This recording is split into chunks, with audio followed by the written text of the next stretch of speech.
안녕하십니까. 엑스닷입니다. 2026년 3월 25일 글로벌 및 국내 주요 속보를 전해드립니다. 중동 전쟁의 격화로 글로벌 에너지 시장이 사상 초유의 붕괴 위기에 처한 가운데 국내에서도 원유 긴급 도입과 승용차 오부제 등 긴박한 비상 대응이 시작되었습니다. 오늘의 핵심 뉴스 지금 바로 시작하겠습니다. 해외 주요 소식입니다. 미국과 이스라엘의 이란 공격이 계속되는 가운데 호르무즈 해협 봉쇄로 국제 유가는 $106를 돌파했습니다. 카타르가 LNG 공급 불가항력을 선언해 전 세계적인 에너지 쇼크가 발생했으며 미 국방부와 AI 기업 간의 살상 무기 도입을 둘러싼 갈등도 법적 공방으로 번지고 있습니다. 러시아는 미국의 시선이 중동에 쏠린 틈을 타 우크라이나에 대규모 주간 공습을 감행했습니다. 국내 소식입니다. 중동발 에너지 대란에 대응해 정부가 UAE로부터 원유 2,400만 배럴을 긴급 확보하고 공공기관 차량 오부제를 의무화했습니다. 사법부에서는 78년 만에 수사와 기소가 완전 분리되는 중수청법이 국회를 통과했고 12.12 반란군에 대한 무공훈장이 박탈되었습니다. 더불어 청년과 아동을 위한 파격적인 복지 개편안도 오늘부터 새롭게 적용됩니다. 첫 번째 해외 소식입니다. 미국이 이란에 15개 항의 평화 계획을 전달하며 협상을 시도하고 있습니다만 이와 동시에 82 공수사단 1천여 명을 중동에 추가 파병하며 군사적 압박의 수위도 높이고 있습니다. 이란이 호르무즈 해협을 봉쇄하면서 브렌트유는 불과 한 달 만에 30% 넘게 폭등해 $106를 돌파했습니다. 중재국들의 노력에도 불구하고 이스라엘의 반발과 이란의 항전 의지가 겹치며 시장의 불안감은 최고조에 달하고 있습니다. 두 번째 소식은 초유의 글로벌 에너지 쇼크입니다. 카타르 에너지가 이란의 미사일 공격으로 생산시설이 파괴되자 한국을 포함한 4개국에 LNG 공급 불가항력을 선언했습니다. 전체 수출량의 17%인 연간 1,280만 톤의 생산 능력이 증발했고 복구에만 5년이 걸릴 전망입니다.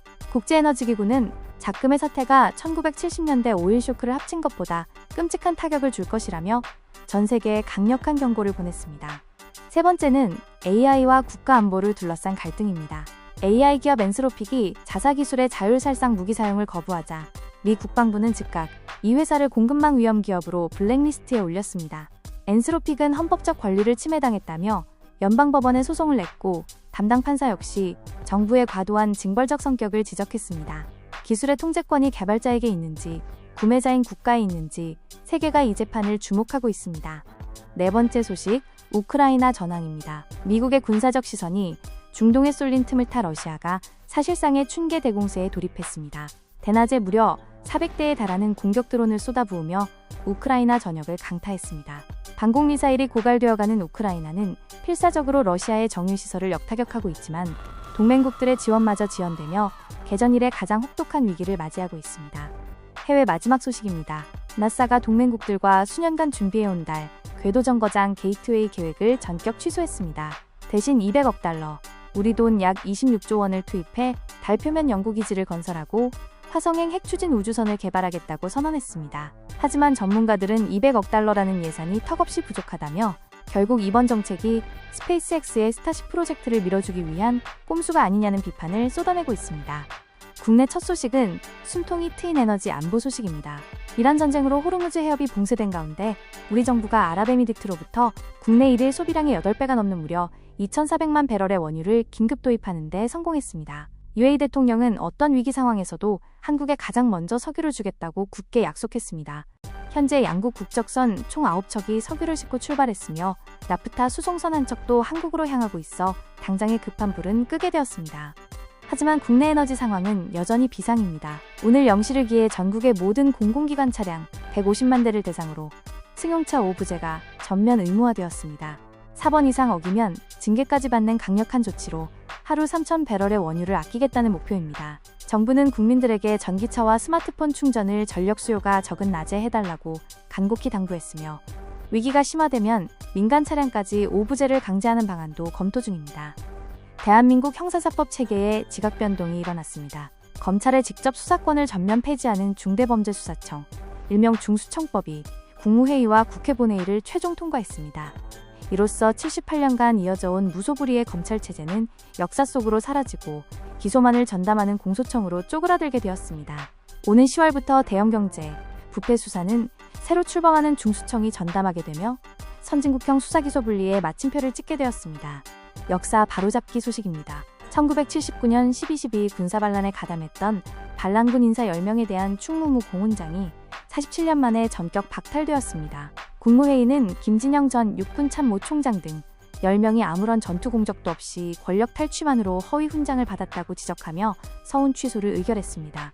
이들은 앞으로 매달 받던 유공자 수당이 끊기는 것은 물론 죽어서도 국립묘지에 안장될 수 있는 자격을 영구히 박탈당했습니다. 다섯 번째 국내 소식, 2026년부터 파격적으로 바뀌는 복지제도입니다. 우선 아동수당 지급 연령이 현재 8세에서 최대 13세 미만 초등학생 전체로 단계적 확대됩니다. 수도권은 10만 원이지만 지방 소멸을 막기 위해 인구 감소 지역은 매달 최대 13만 원까지 지원금을 더 줍니다.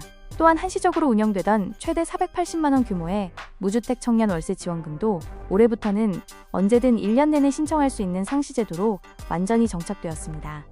오늘의 인사이트입니다. 지구촌은 지금 트럼프식 협상론과 러시아의 대공세, 그리고 사상 최악의 카타르 LNG 에너지 쇼크가 겹치며 한치 앞을 내다볼 수 없는 퍼펙트 스톰에 직면해 있습니다. 다행히 우리나라는 UAE로부터 2,400만 배럴의 천금 같은 석유를 긴급 공수해 국가 경제의 동맥경화를 막아냈습니다. 하지만 150만 대 공공차량 5부제에서 보듯 에너지 절약은 이제 생존의 문제입니다. 밖으로는 요동치는 자원 외교의 파도를 넘고 안으로는 중수청 신설 등 과감한 구조개혁을 완성해야 할 살얼음판 같은 3월이 지나가고 있습니다. 이러한 격변 속에서 우리가 주목해야 할 비즈니스 영향 분석입니다. 카타르의 천연가스 생산 마비는 국내 조선업과 해운운임 관련주에 강력한 수혜를 줄 전망입니다. 또한 정부가 LNG 발전 대신 원전과 석탄 발전 출력을 최대로 끌어올리기로 하면서 원전 기자재와 전력 인프라 기업들의 상승세가 예상됩니다. 미 국방부의 AI 무기화 압박과 우크라이나의 드론 전쟁 장기화는 K방산과 사이버 보안 테마에 엄청난 자금 유입을 예고하고 있습니다. 시장이 요동치고 안보가 위협받는 시기일수록 냉철하고 객관적인 정보가 여러분의 가장 강력한 무기가 됩니다. 저희 채널은 내일도 가장 정확한 수치와 심층 분석으로 찾아뵙겠습니다. 시청해주셔서 감사합니다.